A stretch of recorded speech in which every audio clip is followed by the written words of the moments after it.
सामने तो ऐसा आ रही है सारे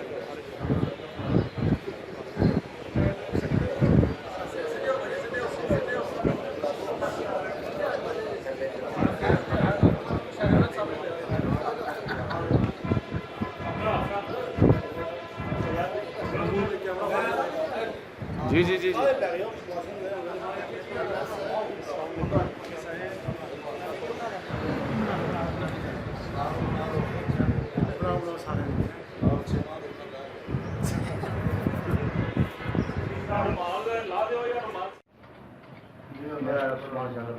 अच्छा तो पर उधर फोन कर रहा